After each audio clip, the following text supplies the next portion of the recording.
akhirnya kita bakal ngomongin film Lebaran yang ditunggu-tunggu. Ada 2 film Lebaran yang akan tayang nanti ya, dan dua-duanya horor. Ini sebuah perayaan Pak buat film horor. Makanya kita bikin siksa kubur di Desa Penari. Yoi, nih bajunya. Yang mau beli silahkan ke IG dari Kelabang. Jalan sekalian ya. Dan sekarang kita mau ngomongin film horor Lebaran yang pertama dulu nih. Installment selanjutnya dari KKN di Desa Penari. Badarawi di Desa Penari. Ceritanya terjadi sebelum kejadian di KKN di Desa Penari. Ya, nanti ceritanya balik ke beberapa puluh tahun kali ya. Yoi, tahun 80-an lebih tepatnya. Bahkan ke 55, tahun 50-an. 50-an. Ya, yang awalnya. Ini adalah film yang didirect sama Kimo Stambul. Itu sebenarnya yang bikin gua tertarik setelah melihat 3 versi KKN di Desa Penari kan. Tapi gua masih tetap karena ini Kimo. Iya, benar. Yang sekarang punya titel sebagai dokter horor ya. Betul. Kimo itu spesialis memperbaiki franchise horor. Dan Badarwi di Desa Penari ini sih emang secara scale lebih gede sih. Ini bener gak sih? Kalau lu ngelihat ini dan udah nonton yang film pertamanya itu udah langsung kerasa sih. Openingnya juga udah kayak film KKN itu kayak ini low budget. Iya. benar. Padahal KKN itu mahal udah banget. Mahal. Iya. Tapi lo ngelihat Badarawi di sini lebih mahal. Iya. Kelihatan banget. Asli. Itu sih di awal kita first look itu, wah ini film mahal. Production value-nya di sini kelihatan banget lah. Kelihatan. Dari set memperbaiki apa yang sering gua omelin lah, gua kritik di film-film horor. Mentang-mentang film horor, desanya nggak ada orang. Film horor ya nggak harus lah desanya juga kayak desa mati. Iya, ada kehidupan biasa aja gitu. Ini yang gue suka nih. Jadinya kayak filmnya tuh ya hidup aja. Ya, hidup ngeliatin manusianya dulu. Masuk desanya juga nggak aneh-aneh. Iya, biasa. Desa biasa aja yang emang kebetulan ada di tengah hutan. Iya. Terus banyak Pak rumahnya. Biasa aja kayak kita masuk desa. Iya. Ada orang di background. Di mana-mana. Iya. Ada yang lagi nanam padi, ada yang lagi ngurusin sapi. Kayak kita tuh dibikin homey dulu lah, betah dulu sebelum ada teror-teror yang bikin kita nantinya jadi ikutan tegang gitu. Di sini kan kayak ngeliatin ini kejadiannya beberapa puluh tahun sebelum KKN. Jadi ada setting yang diliatin masih oke, ya kan? Yang kayak tadi pemandian umum masih oke gitu kan? Iya, masih beneran ada pagernya, ada bangunannya. Benar. Jadi masuk logiknya. World buildingnya bagus. Iya, world buildingnya bagus. Nyeritain Badarawi ya. Beneran dia fokusnya. Iya. Nyeritain dianya, nyeritain nanti sarangnya. Bukan kayak film yang sarang kemarin tuh. Filmnya itu tapi nggak diceritain. Nggak usah disebutin lah. Nyeritain penarinya juga Pak. Ini Desa Penari. Nah itu. Wah itu the best banget. Desa Penari ini. Desa Penari di film pertama kan diceritain ada 2 dunia kan ya. Dunia manusia, dunia lelembut kan. Lah ya itu pokoknya. Kalau di film pertama kan jogetnya cuma gini-gini doang. Tapi di sini Kimo bisa bikin setan-setan itu kayak lu lagi ada di acara tarian gitu. Iya. Desa Penarinya tuh ini dipakai gitu. Iya. Inilah Desa Penari gitu, anjing. Ya pokoknya ini intinya Kimo tidak melebih-lebihkan. Even setan-setannya coba nggak dipermak. Nggak kayak di film pertama misalnya jadi kano gitu. Iya, biasa aja. Aja. Kakek-kakek, bapak-bapak yang serem gitu. Cuma biasa aja. Gondrong, nggak pakai baju. Nggak pakai baju. Kan udah serem ya. Udah serem itu anjing. Lebih bukan serem sih, lebih ke creepy aja. Iya. Sangat mengejutkan bagi gua. Kimo ternyata nggak main kayak ya itu. Sebelum-sebelumnya. Kan sebelum-sebelumnya memang horror jump scare. Bener. Karena dia kayak memperlakukan cerita ini kayak cerita mistis gitu loh. Nah ini Pak, ini tuh yang gua bayangkan ketika baca KKN. Ya, benar ya. Ketika baca threadnya ya.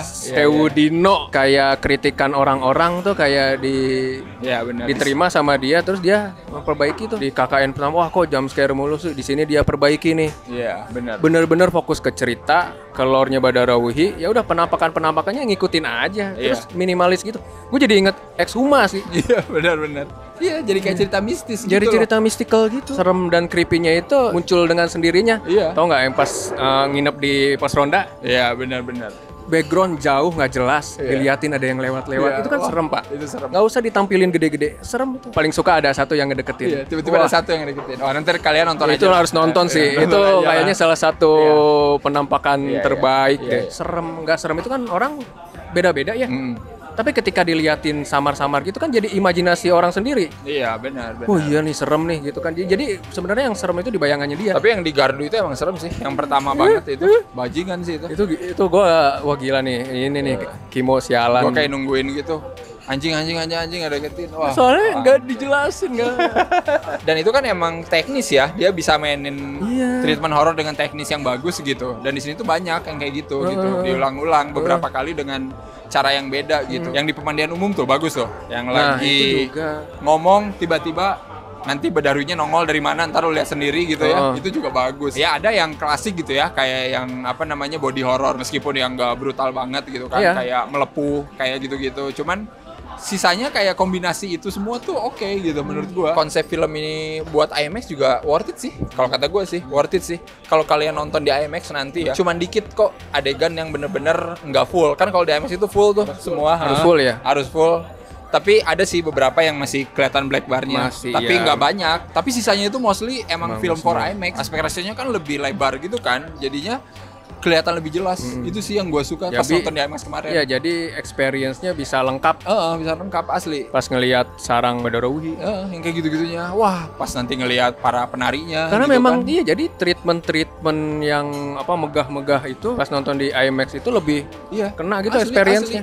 Asli lebih kerasa. Jadi detail-detail pun ya kayak pas malam pun kelihatan. Makanya pas adegan yang itu bagus banget. Ya jadinya kalau kata gue memang pantas sih film ini diambil Lionsgate. Kenapa di IMAX itu juga lebih, ini kita reviewnya versi kita nonton IMAX ya. Iya. Kenapa lebih dapat juga karena sound. Iya. Wah itu bagus. Ini penting soalnya. Sound juga penting. Karena banyak suara-suara bisikan Badarawih yang makin bikin kita bergetar-getar. Iya benar.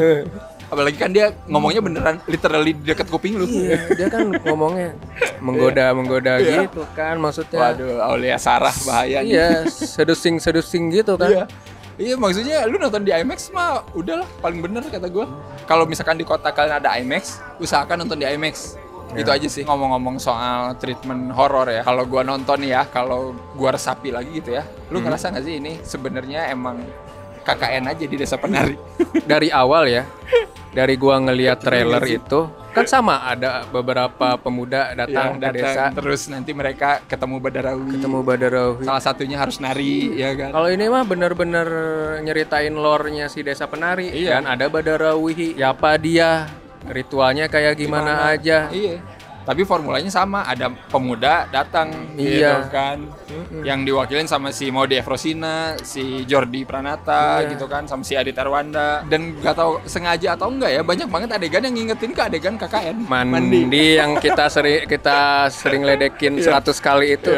Di sini bener mandinya. Mandinya bener. Jadi gue kayak nonton itu kayak ya emang harusnya gini sih. Ya kan bilang Pak, jangan mentang-mentang cerita horor tapi lo cerita manusianya kesampingkan. Even lu mandi harus kayak manusia dong, biasa aja gitu. Biasa aja. Jebur 100 kali. Buka baju dulu kalau mau mandi tuh. Iya, ini bukan mau jorok-jorok ya, benar. Bukan mau apa erotik enggak. Iya. Karena itu kan orang kalau mandi buka baju. Iya, buka baju dulu. Baru deh itu yang bikin kita dia manusia relate. Ini cerita tentang manusia, ya mandi pun kayak manusia. Gitu aja, sesimpel itu. Kalau yang pertama kan lu bingung kan, ini ngapain anjir. Yang dapat makanan dari warga, kan? Itu ngingetin lagi ke film itu KKN. Ada kan sama pasar setan juga. Sama pasar setan. Tapi ini warung setan. Warkop. Warkop setan ini. Warkop. Gue sering bilang, mau ini dari thread apapun, mau ini fiksi ataupun true story ya. Yang penting kan gimana nyeritainnya, Pak. Iya, benar. Itu yang penting. Ini kenapa berhasil karena Kimo dari awal nyeritainnya dari A ke B-nya, prosesnya itu enak. Iya, storytellingnya enak lah. Runut. Cara nyeritainnya runut. Gak ada yang bikin kok gini, kok gitu, logiknya masuk, ilusinya jadi jalan terus. Meskipun ya, menurut gua kayak beberapa karakternya underuse ya. Iya sih. Karakter cowoknya ya. Pertengahan kayak ini orang bertiga kayak nggak ada fungsinya nih. Cuma buat lucu-lucuan kadang kan. Di sini justru yang menarik perhatian ya tentunya Maudy Efrosina sama yang jadi Rati. Iya, pemukiman setan kan. Iya, yang jadi Rati tuh, yang di rumah itu. Leadnya oke lah intinya. Lead aktornya emang beneran nge-carry juga sih menurut gua gitu. Emang banyak film horor kita itu secara individual baik lagi nih. talentanya bagus. Tapi ketika diceburkan ke cerita yang nggak banget ya udah jadi ikutan nggak banget. Tapi ini sih udah kolektif aja, talentnya bagus, ceritanya udah masuk kan. Directingnya juga oke, jadinya ke bawah-bawah semua. Jadinya ke bawah semua oke gitu. Dan teknis tadi ya, treatment horror, mainin transisi aneh-aneh ala dia itu di sini jalan banget. Bener. Berguna ini gitu, bukan cuma buat estetik doang, Pak. Ini nih yang gue bilang, kalau mau bikin film horor ya nontonlah. Ya, benar. Film horor ke belakang gitu. Apa yang belum? Iya, kalau perlu yang kayak Kurban Iblis, kayak Hantu Polong, Rambut Kafan dilihat. Iya, karena di sini dia banyak nawarin hal-hal baru lah, trik-trik baru lah. Ambillah yang bagus-bagus gitu. Bener. Kimo kan juga ngambil dari film treatment bagus dari film sebelumnya kan. Iya, transisi Ivana diambil kan, dimasukin. Pas Penari ngingetin ke Suspiria sih. Anjir. Anjir, itu boleh lah. Ya ini referensinya. Ada referensi ke sana lah dia dikit. Ya, ini referensi horor-horor yang kita sukai lah. Ya benar. Referensi horor Kimo agak menarik tuh. Makanya pas nari, ntar lu lihat aja dah. Tapi salut sih gua, maksudnya ini dari MD. Mau ya bikin horor yang kayak gini. Bener gak sih? Kapan coba anjir maksud gua? Bisa. Iya, bisa berarti kan sebenarnya kita bisa bikin film horor yang menarik. Iya, menarik dulu aja. Iya, benar. Nggak usah nggak serem, itu mah nanti lah urusan belakang. Iya. Secara cerita, secara film menarik, utuh lah. Asli. Gue salut sih, kaget sih sebenarnya. Kayak agak kaget. Kayak nggak cuma jump scare doang. Iya. Meskipun adalah di awal yang awal mereka baru datang ke kota itu, turun dari bus tiba-tiba diarahin ke pasar. Itu kayaknya ini harus adalah sedikit lah. Nggak apa-apa. Gua memaklumi. Iya, nggak apa-apa, itu mah emang kayak udah keharusan di formula film horor kita gitu ya. Cuman gue masih maklum karena kesananya nggak kayak gitu juga. Kalau gitu. Kata Pak Yoram harus ada adegan mencekam. Iya, harus ada adegan mencekam. Nggak apa-apa, itu mah emang formulanya kayak gitu film kita mah. Kalau buat kita mah yang kayak gini jarang di Indonesia. Syukur ada yang mau bikin asli. Ya, bener gak sih? Bener. Syukur asli, IP gede pula, dari PH yang gede pula gitu. Iya kayak ini menariknya nih. Iya bener. MD mau tidak bermain nyaman. Kan dia udah punya formula KKN, Pak. Iya, formula 10 KKN. juta, Pak. Harusnya kan pakai formula itu. Iya, benar. Bikin kayak gitu lagi. Tapi enggak. Harus mulai ditiru lah. Iya. Bagus sih. Biar PH lain ngikutin. Bener gak sih? Nggak cuma ngikutin, wah lagi religi, rame religi semua. Iya, benar. Ayo. Gini-gini lah, ayolah. Mystical. Kita kan banyak cerita-cerita aneh. Explore aja. Banyak kok, Exhuma aja laku di Indonesia. Itu tandanya bisa anjir. Kita seneng kok film-film yang aneh, ada ritual aneh. Asal bikinnya niat aja dan serius gitu. Ya itu, jangan ala kadarnya ya. Kalau pengen bikin kayak gini. Satu sih emang yang penting bener niat. Yaudah. Berapa Pak skornya, Pak? Gua kasih 7,5. Gua ngasih 7 lah. 7.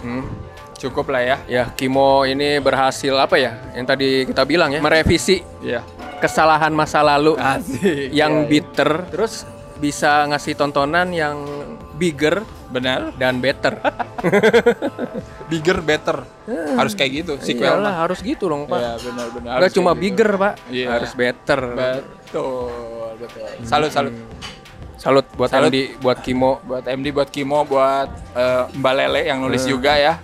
Alhamdulillah ya. Oh iya, ini harus diapresiasi juga nih. Ya. Mbak Leila, thank you sudah bikin cerita yang sangat menarik. Iya, benar. Yang bikin gue pengen nonton lagi serius loh. Walaupun nanti ada Ancesor, ada Leuwih Dowo lagi. Gua tonton. Gua rela mau nonton. Gua tonton ada versi apapun gua tonton ini.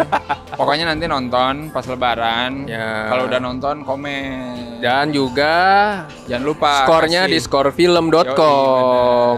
Silakan ya ke skorfilm.com, ya, kasih review. Biar rame.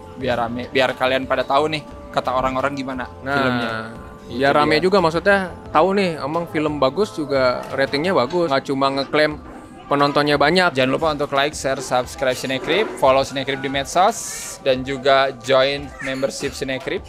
Kalian juga bisa follow Rangga di Spotify di Club Angker Podcast dan IG-nya dari Kelabang. Mantap. Dan ya udah ya, selamat Lebaran kali ya. Dan mungkin ini adalah satu dari 2 video review terakhir ya sebelum libur Lebaran. Ya, mohon maaf. Selamat Lebaran, selamat liburan, selamat bertemu keluarga. Mohon maaf lahir dan batin kalau kita banyak salah pas nge-review. Betul. Bikin orang kesel. Semoga nggak kapok ya. Oke, sampai ketemu lagi. Bye-bye.